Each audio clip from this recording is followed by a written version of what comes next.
آپ نے پوچھا کہ کیوں اتنا عرصہ رہے ہیں. میں 88 میں سیاست میں آیا. ہم سیاسی خاندان نہیں تھے. میرے والد صاحب نے ایک دن فیصلہ کیا, سیاست میں آئے, انہوں نے کامیابی حاصل کی, ایک نام بنایا. اس کے بعد ان کی وفات ہو گئی اوڈیڈی کیمپ کے حادثے میں. تو میں ملک سے باہر تھا, واپس آیا تو ٹکٹ نہیں ملا تھا. لوگ عوام نے کہا جی آپ الیکشن لڑیں, ہم دیکھتے ہیں ٹکٹ کس کے پاس ہے یا نہیں ہے. تو آزاد الیکشن لڑا اور اس کے بعد پیپلز پارٹی آ رہی تھی اقتدار میں. اکثریت کسی کے پاس نہیں تھی 1988 میں. تو بینظیر بھٹو صاحبہ سے اور ذوالفقار علی بھٹو صاحب سے, میرے والد کے, ان کے ذاتی, بھٹو صاحب کے 50 کے عشرے سے ذاتی تعلقات تھے جب وہ کراچی میں ایئر فورس بیس کے کمانڈر تھے. نصیر اللہ بابر صاحب ہمارے گھر کے فرد تھے. تو انہوں نے ملاقات کرائی بینظیر صاحبہ سے کہ آپ ملیں, آپ آزاد ہیں. اس وقت ضرورت تھی آزاد ممبر کی. تو میں ان سے ملا تو میں نے ان سے کہا کہ گزارش یہ ہے. اس سے پہلے میں میاں صاحب سے ملا تھا. میاں صاحب میرے والد صاحب کی بہت قربت تھی. تو میں نے میاں صاحب کو کہا کہ میں آپ کی پارٹی جوائن نہیں کر سکوں گا کیونکہ میں نے آپ کے خلاف الیکشن لڑا ہے, آپ نے ٹکٹ نہیں دیا تھا, اور یہاں بڑی خبریں چل رہی ہیں کہ کروڑوں روپیہ دیا جا رہا ہے, لیکن میں آپ کے ساتھ ہوں. یہ میں نے ان سے وعدہ کیا. نصیر اللہ بابر صاحب نے کہا کہ آپ بینظیر صاحبہ سے مل لیں. میں نے کہا بالکل مل لیتا ہوں. انہوں نے کہا جی بینظیر صاحبہ نے کہا پارٹی جوائن کریں.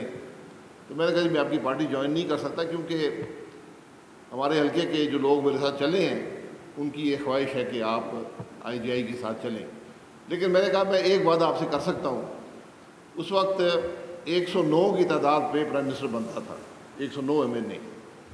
میں نے کہا اگر آپ کے پاس 108 ہوئے تو 109واں میں ووٹ آپ کو ڈال دوں گا, کیونکہ میرا یہ پورا یقین ہے کہ پرائم منسٹر آپ کو ہی بننا چاہیے. اکثریت آپ کے پاس ہے, آپ کو وزیر اعظم بننا چاہیے. لیکن آپ کے پاس 109 ہو گئے تو میں ووٹ خلاف دوں گا. اس وقت اسمبلی کے اندر جو ماحول تھا وہ آپ کو, وہ بڑا ایک عجیب ماحول تھا. بہت عرصے بعد پیپلز پارٹی آئی تھی, بہت نعرے وہاں پر چل رہے تھے. اور اس وقت آپ کرسی پر کھڑے ہو کر صدر ایک شخص کو نامینیٹ کرتے تھے کہ یہ ووٹ آف کانفیڈنس لیں, آپ اس کے حق میں یا خلاف ووٹ دیتے تھے. اور آپ یہ ریکارڈ چیک کر لیں, بینظیر صاحبہ وہاں ایک میرے والد کے دوست تھے جو اس پیپلز پارٹی سے الیکٹ ہوئے تھے, وہ میرے پاس آئے تو انہوں نے کہا جی کہ آپ مہربانی کریں, آپ خلاف ووٹ نہ دیں, آپ لابی میں چلے جائیں. تو میں نے کہا کہ یہ آپ کا حکم ہے یا یہ پیغام ہے؟ انہوں نے کہا یہ پیغام ہے. میں کہا پھر میں نہیں جا سکتا. تو میں نے کھڑے ہو کر بینظیر صاحبہ کے خلاف ووٹ دیا. آپ ریکارڈ چیک کر لیں, 22 افراد جو آئی جے کے ٹکٹ پہ الیکٹ ہوئے تھے وہ اٹھ کر لابی میں چلے گئے. یہ تاریخی ریکارڈ کا حصہ ہے. آپ جو ووٹ حق میں پڑے, جو خلاف پڑے, کو اکٹھا کریں, آپ کو 22 کا فرق نظر آئے گا. اور ان میں سے میرے بھائی کئی دفعہ بعد میں وزیر تھے جو افراد اٹھ کر باہر گئے تھے. لیڈی کی سیٹیں آئیں, 20-20 لاکھ میں لیڈی کی ووٹ بکی. اس وقت 20 لاکھ بہت بڑی رقم ہوا کرتی تھی. یہ میرے بھائی زعیم کا جب سر لا رہے جانتے ہیں اس معاملے کو. احسن اقبال صاحب کی والدہ 8 ووٹ 8 MNA دیے گئے تھے ہر لیڈی سیٹ پر کہ یہ ان کو ووٹ دیں گے. احسن اقبال صاحب کی والدہ جو تھیں, جو پہلے بھی مجلس شورا کے ممبر تھیں, ان کو 0 ووٹ پڑے, وہ ہار گئی. مجھے 4 دیا گیا تھا, بیگم عطیہ عنایت اللہ کا. ہم جو 3-4 انڈیپینڈنٹ تھے کہ آپ نے ان کو ووٹ دیا, تو 8 میں سے 4 ہمارے بھی چلے گئے, لیکن 4 بچ گئے. اور ایک پیپلز پارٹی کی خاتون تھیں, اس وقت 8 ووٹوں پہ بن رہا تھا, تو انہوں نے کوئی 24 ووٹ لے لیے تھے. اس سے تعداد نیچے گر گئی اور وہ عطیہ عنایت اللہ صاحبہ الیکٹ ہو گئی. تو یہ سیاست رہی ہے. اس کے بعد آپ جو چوائسیز ہوتی ہیں ان کے ساتھ ہی رہتے ہیں. تو چوائسیز 2 تھیں, پیپلز پارٹی میں جائیں یا آئی جے آئی, مسلم لیگ, نون لیگ, اس کے اندر چل جائیں. تو میں میرے لیے بڑا واضح فیصلہ تھا، میرے حلقے کے عوام بھی اور میرا خود بھی، کہ یہ بہتر جماعت ہے، یہ بہتر قیادت ہے۔ میاں صاحب کی 90 کی جو پالیسیز تھیں وہ بہت کامیاب پالیسیز تھیں۔ پرائیویٹائزیشن کا عمل شروع ہوا، اس میں میں بھی شامل تھا۔ میں نے تو اس لیے وہ وقت اور 2023 تک میں مسلم لیگ نون کی سیاست کو، لیڈرشپ کو دوسری جماعتوں سے بہتر سمجھتا تھا، اس لیے اس کے ساتھ چلا ہوں۔ سیاستدان شیشے کے گھر میں رہتا ہے، تو جو کچھ ہم نے کیا نہیں کیا وہ سب آپ کے سامنے ہے، کوئی بات ڈھکی چھپی نہیں ہے۔ یہ مجھ سے کسی نے سوال کرنا ہے کہ آپ کا کیا رویہ رہا ہے مسلم لیگ نون میں، آپ نے کیا کیا یہ نہیں کیا، مجھ پہ تنقید کرنے کا حق کسی اور کو حاصل نہیں ہے، صرف ایک شخص کو حاصل ہے مسلم لیگ نون میں، اس کا نام ہے محمد نواز شریف۔ جو میرے بارے میں بات کریں گے مجھے قبول ہے، اچھی کریں بری کریں مجھے قبول ہے۔ ایک تعلق تھا، ایک ذاتی تعلق آج بھی ہے، ان کی سیاست سے میرا اتفاق تھا۔ مشکل ترین وقت میں میں ان کے ساتھ رہا، میں نے کبھی نہ وزارت مانگی نہ کوئی عہدہ مانگا، اس کے بھی گواہ میاں نواز شریف صاحب۔ آج لوگ MNA آج الیکٹ ہوتے ہیں، وزارت ایک دن پہلے مانگتے ہیں۔ میں 26 سال کے بعد وزیر بنا تھا، MNA بننے کے 26 سال کے بعد میں نے 20 ذمہ داریاں نبھائیں۔ میں PIA میں، مجھے میاں صاحب نے کہا، میں ادھر بھی چلا گیا، ادھر بھی کام کیا، پرائیویٹائزیشن میں کام کیا، ایک ممبر سے شروع ہوا کمیٹی کے، ڈیفینس کمیٹی بھی میں نے سربراہ اس کا بنا، وغیرہ وغیرہ۔ یہ ساری جو تجربہ ہے یہ حاصل کیا۔ تو جب میں وزیر بنا تو میرے لیے کوئی مشکل بات نہیں تھی۔ 35 سال سیاست میں، 20 سال اپوزیشن میں گزارے، 5 سال اقتدار میں رہے، جس میں میں 4 سال 2 مہینے وزیر رہا، 10 مہینے وزیر اعظم رہا، اور اس سے پہلے کے 5 سال اپنی جماعت کی اندرونی اپوزیشن میں گزارے۔ ایک چیز جو آپ حضرات کو نظر نہیں آتی وہ یہ ہوتی ہے کہ جماعت کے اندر کیا ہوتا ہے، کیونکہ وہاں ماحول ایسا ہوتا ہے کہ وہاں پر کوئی شخص اپنی مکمل رائے دینے کی کوشش مشکل ہوتی ہے، کیونکہ اس کے آپ پہ اثرات ہو سکتے ہیں۔ تو جماعت کے فورم میں لیڈرشپ سے ڈس ایگری کرنا یہ سب سے مشکل کام ہوتا ہے سیاست۔ جو اب بتایا جاتا ہے نا کہ حاکم وقت کے سامنے حق کی آواز بلند کرنا، یہ اگر آپ وہاں پر حق کی بات کر سکیں یہی سب سے بڑی سیاسی کامیابی ہوتی ہے۔ اس کے لیے میرے جو دوست مسلم لیگ نون کے ساتھی ہیں، میں ان کو گواہ تو اگر میرے بارے میں کوئی بات کرنا چاہیں کہ میں نے کبھی خوشامد کی ہو، کبھی کوئی اور بات جو مجھے جس کو درست نہ سمجھتا اس کے خلاف بات نہ کی ہو، تو میں قصوروار ہوں۔ جس دن مجھے وزارت عظمیٰ کی بات کی گئی، مجھے اس سے پہلے، اس میٹنگ سے پہلے علم نہیں تھا۔ تو وہاں پر کیا ہوا، اس کے وہاں پر 28 لوگ تھے جو آج مسلم لیگ نون کی ساری قیادت۔ اس دن کے بارے میں آپ نے پوچھنا ہے تو ان میں سے کسی سے پوچھ لیں اس دن کیا ہوا، تو وہ باتیں اپنی جگہ پر ہیں۔ اس لیے میں ایک بہتر سوچ، ایک بہتر جماعت کے ساتھ رہا، ایک بہتر قیادت کے ساتھ رہا۔ یہ وقت سارا گزر گیا، 2018 کا الیکشن آ گیا، اس میں مجھے ہروایا گیا۔ میں نے کوئی اس کی پرواہ نہیں کہ ٹھیک ہے، مجھے بڑی ٹیلی فون کالیں آئیں کہ ایک شخص ہے وہ اس نمبر پہ بیٹھے ہیں، کال کر لیں آپ کا الیکشن ٹھیک ہو جائے گا۔ میں نے کہا جی آپ نے مجھے ہرا دیا، کوئی بات نہیں، میں الیکشن پہلے بھی 8-9 جیت چکا ہوں، ایک ہار گیا تو کوئی قیامت نہیں آ جائے گی۔ اس کے بعد آج سے چند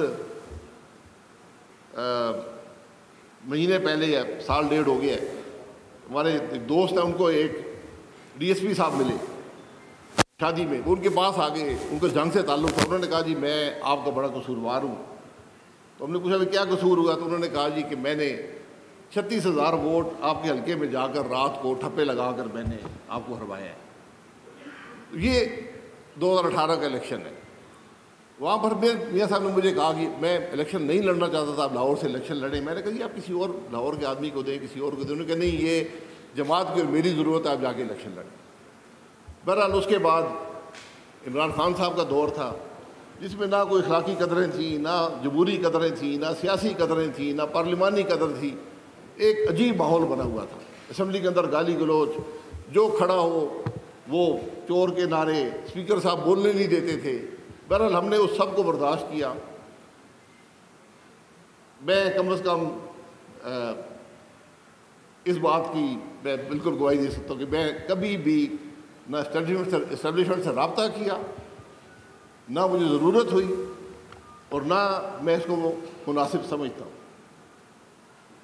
تو اس لیے وہ 4 سال ذرا مشکل سال تھے۔ جیل بھی جانا پڑا مجھے، جیل جانے سے ڈر نہیں ہے۔ مشرف صاحب کے زمانے میں 13 سازش کیس تک موت کی سزا تھی، وہاں بھی ہم نے 2 سال گزار لیے، تو جیل میں کوئی قیامت نہیں آ جاتی۔ لیکن یہاں پر ایک جمہوری دور کے اندر اگر غلط کیس بنا کر جیل میں ڈالا جاتا ہے تو اس بات کی تکلیف ہوتی ہے کہ یہ جمہوریت کہاں پر پہنچ گئی ہے کہ آج آپ کے پاس کوئی اور بات کرنے کو ہے نہیں، آپ جیل میں لوگوں کو ڈالتے ہیں۔ تو وہ بات جو ہے وہ جیل بھی گزر گیا۔ اب تو میرے لیے اڈیالہ جیل میں ایک علیحدہ علاقہ تیار کیا گیا تھا، جو سزائے موت کے قیدیوں، ایک طرف سزائے موت کے قیدی تھے، ایک طرف وہ جو شاطئ میں رسول تھے وہ ان کی بیرک تھی، اور پھر دوسری طرف بھی جو سزائے موت کے قیدی تھے۔ اور میں نے سنا ہے وہ 3 سیل لے کر ایک علیحدہ جیل بنایا گیا۔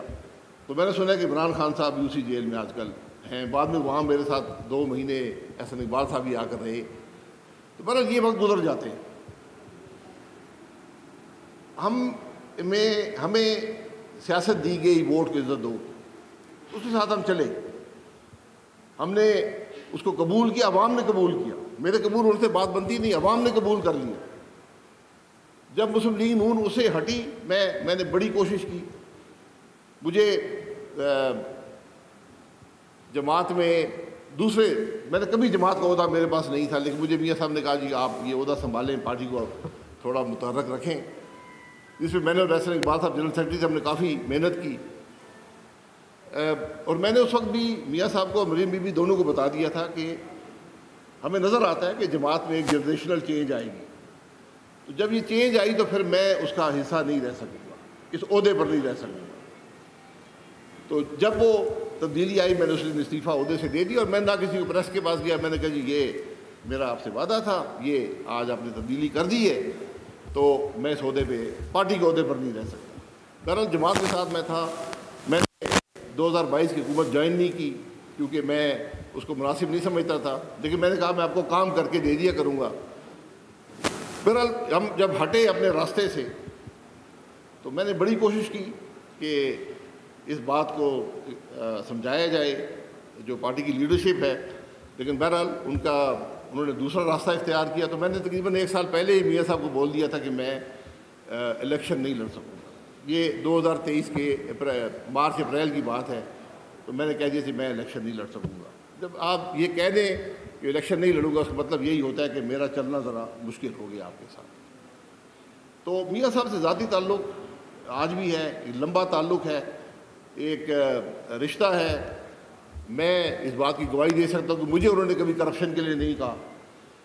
لوگ کرپشن کی بات کرتے ہیں، مجھے کبھی کوئی میاں نواز شریف کا نہ پی آئی اے میں ٹیلی فون آیا، نہ پیٹرولیم منسٹری میں فون آیا، نہ بطور وزیر اعظم فون آیا کہ جناب کسی کو یہ فیور کر دو، یہ کام کر دو۔ اس بات کی گواہی دینا میرا فرض ہے اور میں دے سکتا ہوں۔ مجھے نہیں کرپشن کے لیے کہا گیا۔ باقی الزامات سب پہ لگتے ہیں۔ میں نے 17 سال کرپشن کے الزام میں نیب کی عدالتوں میں گزارے ہیں۔ میرا خیال ہے کہ کسی کا اتنا تجربہ نیب کا نہیں ہے جو میرا ہے۔ کوئی 30-40 انویسٹیگیشنیں میں نے بک دی ہیں۔ تو بہرحال وہ اللہ بہتر جانتا ہے کون کرپٹ ہے یا نہیں ہے، لیکن میری کوئی شکوہ، کوئی مخالفت نون لیگ سے اس بات میں نہیں کہ مجھے کچھ ملا نہیں۔ صرف ایک سیاسی اصول تھا کہ بات ووٹ کو عزت دو کی تھی، کوئی اور نہیں تھی۔ تو ہم نے جب وہ چھوڑ دیا تو پھر آپ نے الیکشن میں 8 فروری کو مسلم لیگ نون کے ساتھ کیا ہوا وہ آپ کے سامنے ہے، اور یہ بد نصیبی ہے۔ بہرحال آج کی بات کرتے ہیں۔ یہ 2 باتیں ہم نے پوچھی تھیں، دونوں میں نے ذکر کر دی ہے۔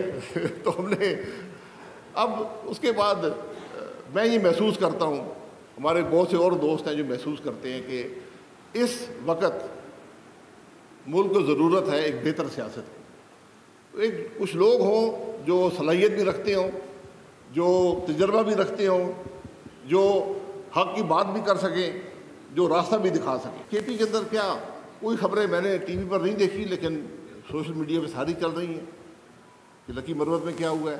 انوکھی بات ہے، پولیس کہہ رہی ہے ہم مقابلہ کریں گے دہشت، آپ ہٹیے۔ یہاں پر پولیس سہارا مانگتی ہے، رینجر بھیج دیں، فلانا بھیج دیں، وہاں پولیس کہہ رہی ہے یہ دہشت گرد ہم پہ حملہ آور ہو رہے ہیں، ہم ان کا مقابلہ کریں گے، آپ ہٹ جائیں۔ بہرحال عجیب بات ہے۔ اب پھر ایک معاشی عدم استحکام ہے، معیشت مکمل طور پہ تباہ ہو گئی، اور مجھے افسوس اس بات کا کہ کوئی مجھے ہاتھ پیر مارتا ہوا نظر نہیں آتا، حکومت کے اندر کوئی وہ سوچ نظر نہیں آتی جو معاشی مسائل کو حل کر سکے گی۔ آپ کو کوئی تکلیف نظر آنی چاہیے نا، آپ کی سوچ نظر آنی چاہیے کہ ہم معیشت کے مسائل کو حل کیسے کریں گے۔ آپ تو ہر دن گزارنے کے چکر میں رہتے ہیں کہ آج یہاں سے 2 روپے مل جائیں گے، یہاں اس کو 2 بانٹ دیں گے۔ آپ اپنی حقیقت دیکھ لیں، آج آپ کے دفاع کا جو خرچہ ہے، سود اس سے 4 گنا زیادہ ہے، 4% نہیں، 40% نہیں، 400%، 4 گنا سود ہمارے دفاعی اخراجات سے زیادہ ہے۔ جو ہم حکومت چلاتے ہیں 15 گنا سود اس سے زیادہ ہے۔ مکمل وفاقی حکومت جو خرچ کرتی ہے ملٹری کے علاوہ 15 گنا اس سے سود زیادہ ہے۔ آج پینشن کا خرچہ حکومت چلانے کے خرچے سے زیادہ ہو گیا ہے۔ یہ ماننا پڑے گا، سب سے پہلی بات ماننی پڑے گی کہ ہم ناکام رہے ہیں اپنے ملک کو بہتر بنانے میں، عوام کو فلاح دینے میں۔ یہ ایک غیر معمولی حالات ہیں، غیر معمولی حال آپ کو چاہیے ہو۔ یہ معمول کے مطابق اب ملک نہیں چل سکتا۔ یہ میں دیکھ رہا ہوں آج 3 ہفتے ہو گئے، وزراء بھی اور لوگ بھی وہ مولانا فضل الرحمان صاحب کے پاس بھاگے جاتے ہیں۔ کیوں بھاگے جاتے ہیں؟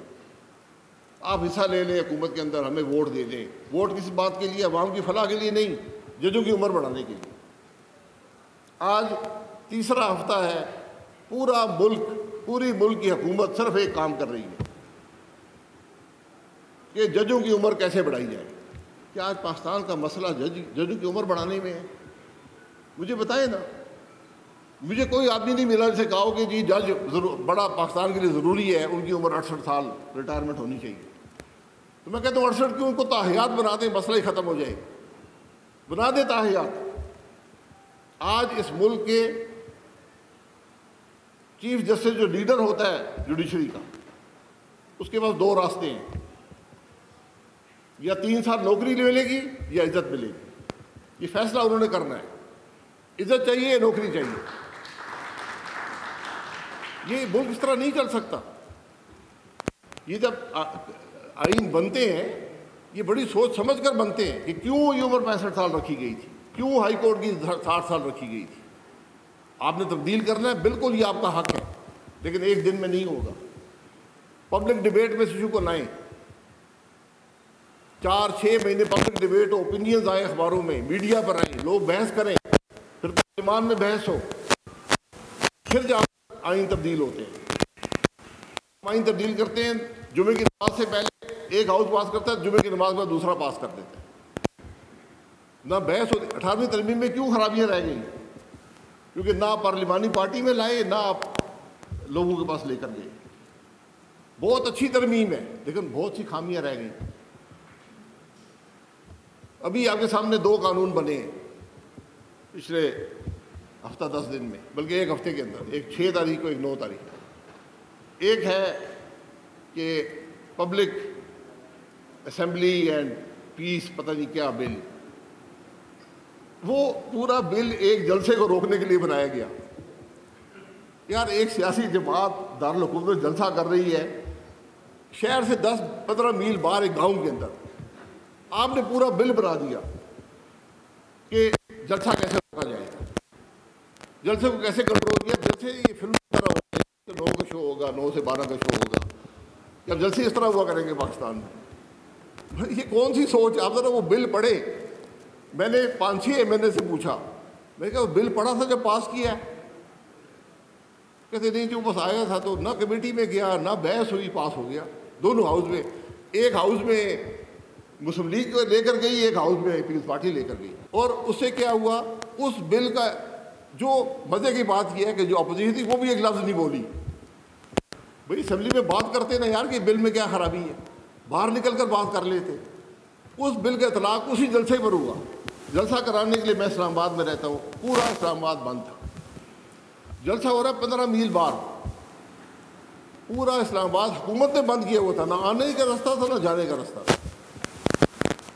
اسی بل کا اطلاق کر کے وہاں پر جلسے کو روکنے کی کوشش کی گئی, کیونکہ بل کے اندر یہ ہے کہ اگر SHO یہ فیصلہ کر دے کہ یہ جس کے لیے لافل اسمبلی جو تھی میں اس کو ان لافل ڈکلیئر کرتا ہوں تو سب پہ پرچہ درج ہو جائے گا اور آپ کو فرسٹ کلاس مجسٹریٹ 3 سال کی سزا دے دے گا پہلے جلسے میں. دوسرے جلسے میں کریں گے تو 10 سال کی سزا ہے. یہ پاکستان کی قومی اسمبلی نے قانون پاس کیا. دوسرا قانون پاس کیا ہے جس کا اطلاق آج ہوگا, جس کا جو بنا آج ہے, اطلاق 2017 سے جا کے ہوگا. اور جو کچھ اس عرصے میں سپریم کورٹ ہائی کورٹ نے کیا ہے یہ اس کو قانون ختم کر دے گا. یہ ہمارے ملک کی قومی اسمبلی نے قانون بنایا. یعنی اس کا مطلب یہ ہے کہ کل جس حکومت کو کوئی بھی ججمنٹ قبول نہیں ہوگی سپریم کورٹ ہائی کورٹ کی, وہ ایک قانون بنا کے نماز سے پہلے ایک ہاؤس, نماز کے بعد دوسرا ہاؤس, چلیں گیا. یعنی جوڈیشری اس ملک میں ختم کر دی گئی ہے. اور یہ عام قانون نہیں تھا, یہ آئین کی تشریح کی تھی سپریم کورٹ نے. آج سوسائٹی کے اندر ایک دراڑ پڑ گئی ہے, معاشرے میں دراڑ پڑ گئی ہے, گھر میں دراڑ پڑ گئی ہے. ہم اس کو درست نہیں کریں گے تو کیسے حالات درست ہوں گے؟ تو نہ اپوزیشن, نہ حکومت کوئی کام کر رہی ہے, نہ اپوزیشن اپنا کردار ادا کر رہی ہے. اب ہر شخص پوچھتا ہے جی حل کیا ہے, حل کیا ہے, ملک کے حل کیا ہیں؟ پہلے آپ مسئلے کو سمجھیں گے تو حل نظر آئے. مسئلہ کیا ہے, ہم یہاں پر کیوں پہنچے؟ ایک بنیادی بات ہے, ایک آئین سے انحراف. آپ پاکستان کا کوئی مسئلہ لے لیں, سیاسی عدم استحکام لے لیں, معاشی عدم استحکام لے لیں, آپ کوئی مسئلہ پاکستان کا لے لیں, اس کی کڑی اگر جڑے گی آئین سے انحراف سے. پاکستان کا ایک خوبصورت آئین ہے, بڑی سوچ سمجھ کر بنایا گیا, کنسنسس سے بنایا گیا. اس کے اندر ہر بات کی تفصیل موجود ہے. بہت کم آئین میں ایسی باتیں ہیں. وہ صرف وہ نہیں ہے, حلف موجود ہے. ہر آئینی, حکومتی, فوجی, عدلیہ کے عہدیدار کا حلف موجود ہے, آئین کا حصہ ہے. مجھے یہ کہتے ہوئے تکلیف بھی ہوتی ہے, دکھ بھی ہوتا ہے. آج ہمارا ہر آئینی عہدیدار ہر روز ملک کا آئین توڑ رہا ہے.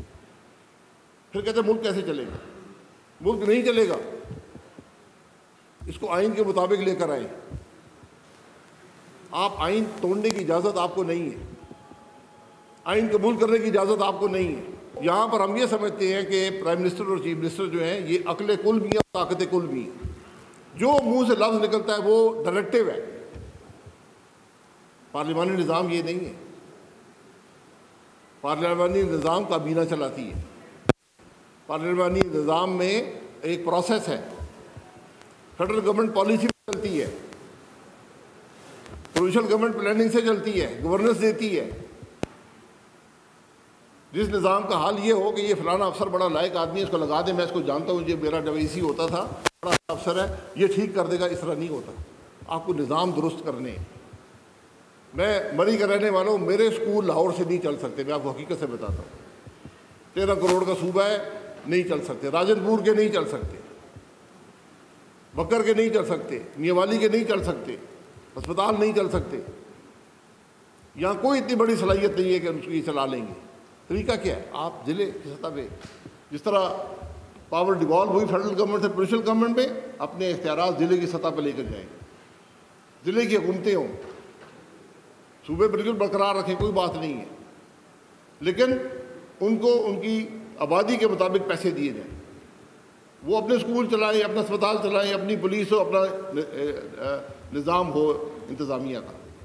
کسی تحصیل میں جائیں 2 وفاقی افسر بیٹھے ہوئے، کیوں بیٹھے ہوئے؟ وفاقی افسر کا تحصیل میں کیا کام ہے؟ یہ جی ڈپوٹیشن پہ آئے ہیں، 17 گریڈ میں ڈپوٹیشن میں آتے ہیں، 22 میں جاتے ہیں، نہ صوبہ چلا سکتے ہیں نہ وفاق چلا سکتے ہیں، پھر کہتے ہیں ملک نہیں چل رہا۔ نیب ہم نے رکھا ہوا ہے، جس ادارے نے ملک کو تباہ کر دیا ہے، 25 سال، یہ اس سال نیب کو 25 سال ہو جائیں گے نومبر میں۔ 25 سال میں نیب جو بنا تھا سیاستدانوں کے احتساب کے لیے، اس نے ایک سیاستدان کنوکٹ کیا 25 سال میں، ایک، محمد نواز شریف، اور وہ کیس بھی پہلے دن سے دونوں کیس مشکوک تھے، اور ایک دن بھی ہائی کورٹ میں نہیں ٹھہر سکے۔ یہ کارکردگی ہے نیب کی۔ نیب کی وجہ سے کوئی سرکاری افسر آج کوئی کام نہیں کرتا، کوئی فیصلہ نہیں کرتا۔ جس ملک میں وزیر اعظم کے منہ پر سرکاری افسر کہتا ہو کہ میں اسمبلی نہیں بناؤں گا، میری ٹرانسفر کر دیں، مجھے نیب پکڑ لے گی، آپ کل نہیں ہوں گے۔ میرے سامنے سیکرٹری نے کہا کہ جناب یہ اسمبلی بنوا رہے ہیں، اس میں میری وکیل کی فیس بھی ڈال دیں، مجھے تو نیب نے پکڑنا۔ پاکستان کا کرپٹ ترین ادارہ آج نیب ہے۔ ہم وہ ملک ہیں جس کے احتساب کا ادارہ اس ملک کا کرپٹ ترین ادارہ بن چکا ہے، اور ہر جماعت آئی ہے دل سے لگائے ہوئے نیب کو۔ ایک عامر نے بنایا اپنے مقاصد کے لیے، سیاست چلانے کے لیے، اس کے بعد پیپل پارٹی آئی دل سے لگائے ہوئے، مسلم لیگ آئی دل سے لگائے ہوئے، پی ٹی آئی آئی دل سے لگائے ہوئے، پی ڈی ایم آئی دل سے لگائے ہوئے۔ یار آپ کون سی سوچ رکھتے ہیں؟ کیا کر رہے ہیں؟ آپ کو پتہ نہیں ہے ملک کیسے چلے گا؟ پھر کہتے ملک نہیں چلتا، فیصلے نہیں ہوتے۔ بھائی فیصلے نہیں ہوں گے تو آج ضرورت ہے کہ ملک کے نظام کو مکمل طور پر بدلا جائے۔ کوئی آپ کے پاس راستہ نہیں ہے، یہ نظام کو چھیڑنے سے معاملہ نہیں چلے گا۔ آپ کو مکمل طور پہ ایک نیا نظام ملک کے اندر لے کر آنا ہے کہ ملک کیسے چلے گا، رشتے کیا ہوں گے اداروں کے درمیان۔ میں نے مفتاح اسماعیل صاحب نے یہ پاکستان کے عوام کو کر کے دیا تھا، فائنانس بل میں پاس ہوا، 2 مہینے جولائی 2018 کے دیکھ لیں، اگست 2018 دیکھ لیں، پاکستان میں میکسیمم ٹیکس 15% پہ تھا، انڈیویجول کی بات کر رہا ہوں۔ اس کے بعد 10 تھا، 5 تھا، اور 1 لاکھ کی آمدن مستثنیٰ تھی، لیکن ہر شخص نے ٹیکس کی فائل کرنا تھا، ٹیکس کی ریٹرن فائل کرنی تھی۔ آپ کے پاس 12.5-13 کروڑ شناختی کارڈ ہولڈر ہیں، یہ سارے ذمہ دار شہری ہیں، ووٹ ڈالتے ہیں، ملک کے معاملات میں حصے دار ہیں۔ اگر ان کی آمدن ہے ان کو ٹیکس بھی ادا کرنا، سیدھی بات ہے، لیکن ٹیکس 50% نہیں ہوگا۔ یہ ابتدا کریں۔ کبھی کہتے ہیں ہم تاجروں کو ٹیکس لگائیں گے، بھئی تاجر انسان ہیں، اگر ان کی آمدن ہے تو ٹیکس ادا کریں گے۔ یہ ایک دکان جولر کی ہے، ایک دکان سبزی والے کی ہے، دونوں جناب برابر ٹیکس ادا کریں گے، ہر مہینے تم سے 60,000 روپیہ لے لیا کروں گا۔ یہ کون سا طریقہ ہے؟ کسان ٹیکس ادا کرے گا، بھئی کس بنیاد پر کرے گا؟ بات بڑی سیدھی، اگر آپ کی آمدن ہے، اضافی آمدن ہے، آپ کے خراجات ہیں، آپ کی آمدن ہے، اس پر آپ نے ٹیکس ادا کرنا ہے۔ پوری دنیا کا یہ طریقہ ہے، پاکستان میں نہیں ہے۔ تو ہمیں یہ سب چیزیں جو ہیں ہمیں تبدیل کرنی پڑیں گی۔ ہمیں ایجوکیشن کے نظام کو درست کرنا پڑے گا۔ 2.60 کروڑ بچے اسکول سے باہر ہیں ملک کے اندر، دنیا میں 1 نمبر پہ ہے۔ چین کی آبادی ہم سے زیادہ ہے، انڈیا کی آبادی ہم سے زیادہ ہے، برازیل کی آبادی ہم سے زیادہ ہے، امریکہ کی آبادی ہم سے زیادہ ہے۔ وہ 1.5 ارب کے ملک ہیں انڈیا اور چین۔ پاکستان نمبر 1 پہ ہے، جو بچے اسکول نہیں جا سکے، جو پوری زندگی جب تک زندہ رہیں گے آپ پہ بوجھ رہیں گے۔